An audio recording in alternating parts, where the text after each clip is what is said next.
आज जब मैं यहां आया हूं तब सबसे पहले भगवान बिरसा मुंडा को प्रणाम कर कर मेरी बात की शुरुआत करता हूं। परमवीर चक्र अल्बर्ट एक्का को भी प्रणाम करता हूं।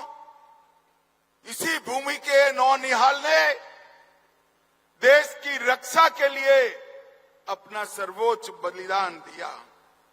आज स्वतंत्रता सेनानी बटुकेश्वर दत्त का पुण्यतिथि है। श्रीमान बटुकेश्वर दत्त को भी मैं श्रद्धांजलि देना चाहता हूं। और आज जब मैं यहां आया हूं तब झारखंड की रचना का स्वप्न जिन्होंने पूरा किया वो हमारे प्रिय नेता भारत रत्न अटल बिहारी वाजपेयी को भी मनपूर्वक प्रणाम कर कर मेरी बात की शुरुआत करता हूं। भाई और बहनों, ये विस्तृत सम्मेलन के अंदर झारखंड के हर बूथ से कार्यकर्ता आए हैं। मैं आप सभी का मनपूर्वक अभिनंदन करना चाहता हूं कि आपकी ताकत से ही झारखंड में 9 सीटें जीतकर कमल का झंडा फहराने का काम आप सभी ने किया है। भाई और बहनों, आपके माध्यम से मैं झारखंड की जनता को भी प्रणाम करना चाहता हूं, जोहार जताना चाहता हूं। 2014 हो, 19 हो, 24 हो, मोदी जी के नेतृत्व में आपने हमेशा हमारी झोली कमल से भर दी है। आपके प्यार के लिए आपको लाख लाख बार प्रणाम। इस चुनाव में हम 9 सीटें तो जीते हैं, मगर इसके साथ साथ 52 सीटों पर कमल खिलाने का काम भारतीय जनता पार्टी के पक्ष में झारखंड की सरकार ने किया है। 81 में से 52 सीटें, उस पर भारतीय जनता पार्टी को बढ़त मिली। ये बताता है कि आने वाले दिनों में सरकार किसकी बनने वाली है। भाई जरा जोर से बोलो, किसकी बनने वाली है? और जोर से बोलो, किसकी बनने वाली है?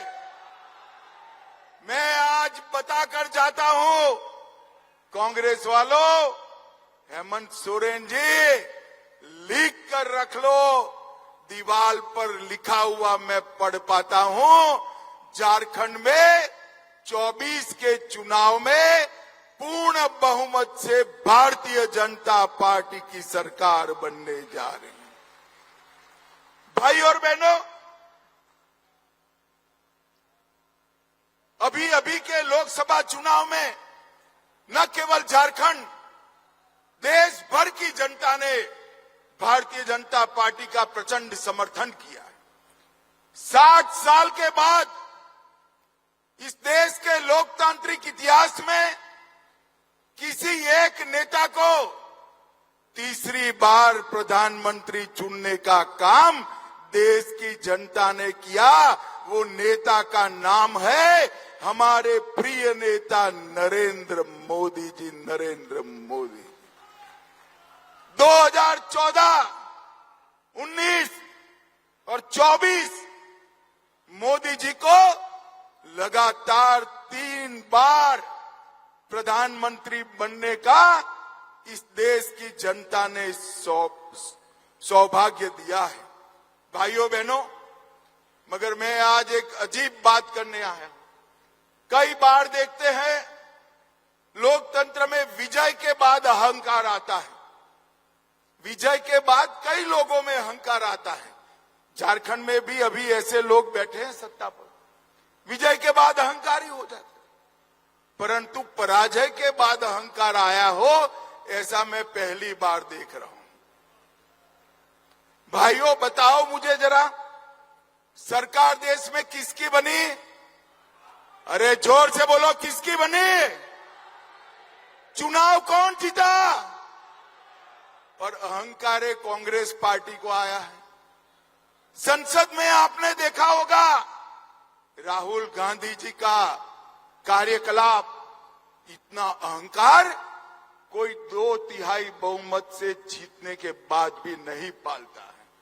मैं आज इस मंच से कांग्रेस के नेताओं को बताना चाहता हूं, इस चुनाव में एनडीए को पूर्ण बहुमत मिला और अकेली भारतीय जनता पार्टी को 240 सीटें मिली है और पूरे इंडिया अलायंस को मिलकर भी 240 सीटें नहीं मिली है। किस चीज का अहंकार पालते हो आप? किस चीज? कांग्रेस पार्टी को 2014, 2019 और 2024 ये तीनों में जितनी सीटें मिली, इससे ज्यादा सीट भारतीय जनता पार्टी को अकेले 2024 में मिली है। मित्रों, 24 में मिली है। हम लगातार तीसरी बार जीते हैं और ये ऐसे नेता है जो हार को मानने के लिए भी तैयार नहीं है। मैं उनको पूछना चाहता हूं, भाई आप किस चीज का अहंकार पाले हो? इस देश में 12 लाख करोड़ के घपले घोटाले करने का अहंकार है। इस देश में परिवारवाद चलाने का अहंकार है। इस देश की सुरक्षा के साथ खिलवाड़ करने का अहंकार है। इस देश में तुष्टीकरण कर अन्याय करने का अहंकार है। आपको किस बात का अहंकार है? भाइयों बहनों, उनको जो करना है वो करें, मगर मैं मेरे देव दुर्लभ कार्यकर्ताओं को बताने आया हूं, भारतीय जनता पार्टी देश भर में कोई भी चुनाव अगर जीतती है तो चुनाव जीतने का आधार मंच पर बैठे हुए भाजपा नेता नहीं, मेरे बूथ के कार्यकर्ता होता है। बूथ का कार्यकर्ता हो। भारतीय जनता पार्टी का बूथ का कार्यकर्ता एक एक पल सजग रहकर न केवल चुनाव 24 घंटा 365 दिन पार्टी के विचार, पार्टी की विचारधारा और सरकार ने किए हुए अच्छे काम लेकर जाता है।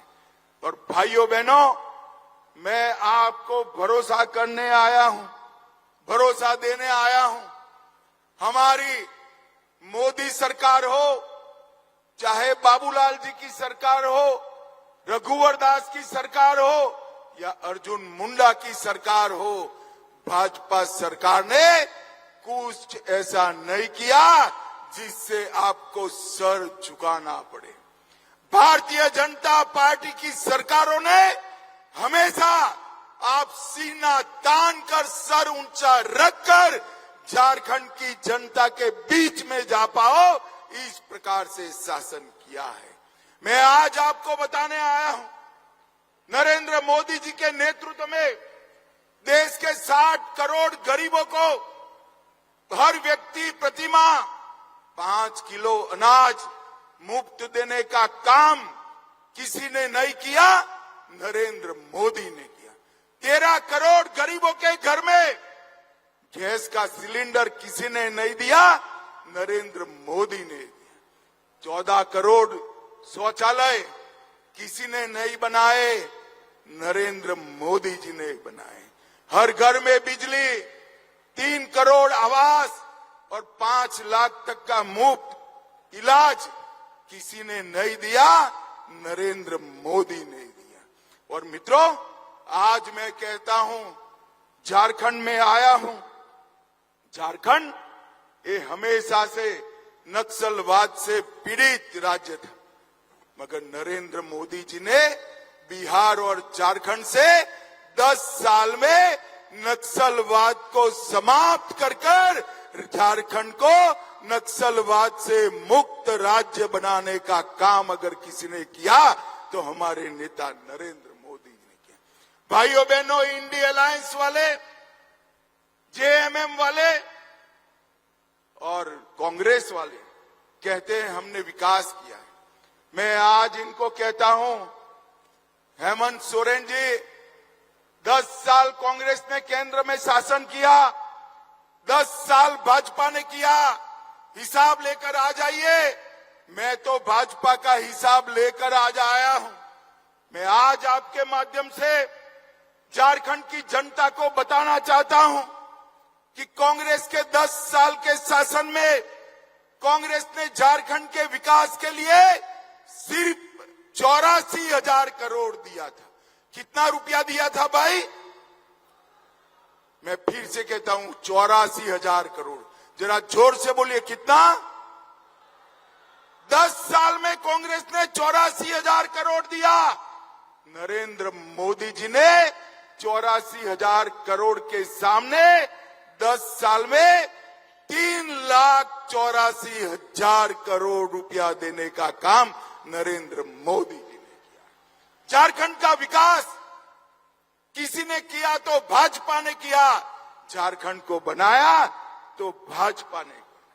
4,000 करोड़ से राष्ट्रीय राजमार्ग बनाए, 15,000 करोड़ और दिया, 58,000 करोड़ रेलवे में दिया, 1,000 करोड़ एयरपोर्ट के लिए दिए, एक एम्स दिया, देवधर में एयरपोर्ट दिया, 7,500 करोड़ से 600 मेगावाट का प्रोजेक्ट दिया और ढेर सारे लोगों को गरीब कल्याण का काम दिया।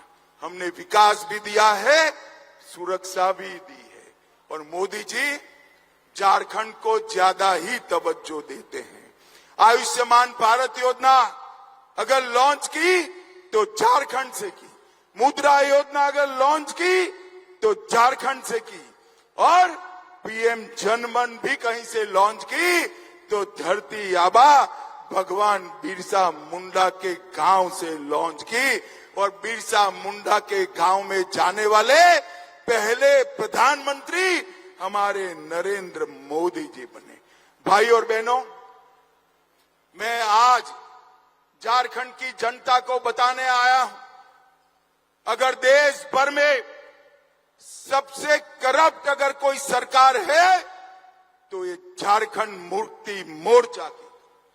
मुझे एक बात बताइए, इतने बड़े सभागार में हजारों कार्यकर्ता है, किसी ने 300 करोड़ एक साथ देखा है क्या? जरा जोर से बोलिए, देखा है? एक सांसद के घर से 300 करोड़ मिलता है, एक मंत्री के पीए के घर से 30 करोड़ मिलता है। मैं पूछना चाहता हूं, ये पैसा किसका है? कांग्रेस पार्टी जवाब दे। और कांग्रेस पार्टी ये भ्रष्टाचारियों को लेकर आगे बढ़ती है, हेमंत सोरेन भी आगे। भाइयों बहनों, मैं कह कर जाता हूं, जिन मंत्री के पीए के घर से 30 करोड़ रुपया मिला, कांग्रेस पार्टी उसको फिर से टिकट देने वाली है।